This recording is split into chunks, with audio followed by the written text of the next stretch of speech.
ہماری مسلم میں وہ جو حدیث ہے نا، سیدہ عائشہ نے 2 تابعین کو غسل کر کے دکھایا تھا، یعنی صرف ایک وہم نکالنے کے لیے، اس پہ میری ویڈیو بھی ریکارڈڈ ہے۔ اگر کوئی شیعہ اعتراض بھی کرتا ہے یا کوئی سنی کسی شیعہ پہ اعتراض کرتا ہے تو اس کا جواب آپ علمی طریقے سے دیں۔ میں نے دیا ہے علمی طریقے سے کہ جس سینیریو میں سیدہ عائشہ نے ایکٹیویٹی پرفارم کی ہے، اس کے بغیر چارہ کوئی نہیں تھا، جس طرح لوگوں کو وہم ہو گیا ہوا تھا۔ حیض کے غسل کے اگینسٹ ہمیں کہتے تھے کہ حیض کے بعد جو غسل ہے اس میں چٹیاں کھولی جائے، عام جو غسل جنابت ہے اس میں عورت کوئی اپنا پورا جوڑا کھولنے کی ضرورت نہیں، اوپر سے پانی بہا لے بس جتنا بھی گیلا ہو جائے۔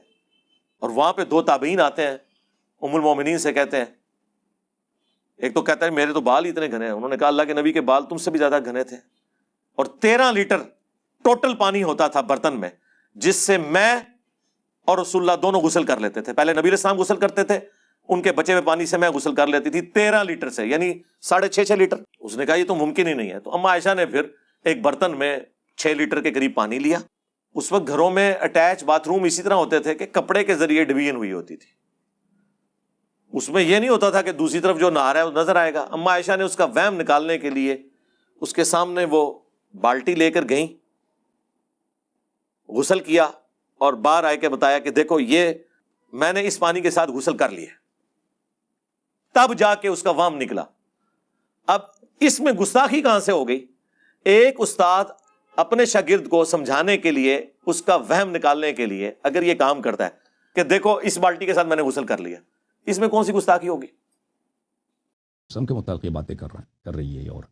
اگر جماعت عمریہ کے پاس کیا صفائی کیا ان کے پاس؟ صفائی یہ ہے کہ صحابہ کو یہ مسائل نہیں آتے تھے، عائشہ کو آتے تھے یہ مسائل، وہ عائشہ ان کو سکھا رہا ہے۔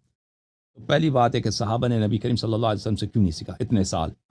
جنابت کے احکام اگر انہوں نے نہیں سیکھے، ان کی عورتیں اگر انہوں نے حیض کے احکام نہیں سیکھے تو کیا کر رہے تھے؟ ابو بکر کیوں خلیفہ بنا؟ ٹھیک ہے نا، کیونکہ یہ کام نبی کریم صلی اللہ علیہ وسلم کی زوجہ کے لیے مناسب نہیں ہے، ٹھیک ہے نا، کہ وہ یہ باتیں بتائیں کہ ہم اس طرح باہر ان کے لیے مناسب نہیں ہے۔ اگر ابو بکر عمر کو نہیں آتا ہے تو یہ مسائل، تو وہ نماز کیسے پڑھتے؟ وہ کیوں خلیفہ بنے؟ ہٹ جاتے۔ اور پھر یہ کیا نبی کریم صلی اللہ علیہ وسلم نے اس بات کو نہیں سوچا؟ میں دنیا سے جا رہا ہوں، میرے بعد لوگوں کو یہ احکام کی ضرورت ہے، کون سکھائے گا؟ میری بیوی سکھائے گی جنابت کے احکام، نوجوانوں کو میری بیوی سکھائے گی، یا آپ برداشت کریں گے اپنے آپ کے لیے؟ تم خود سوچو، تم برداشت کرو گے؟ تم ایک مثلا بینک میں کام کرتے ہو یا کسی آفس میں کام کرتے ہو، تم برداشت کرتے ہو کہ تیری بیوی کسی کے ساتھ اپنی حیض کی کہانی سنا دے؟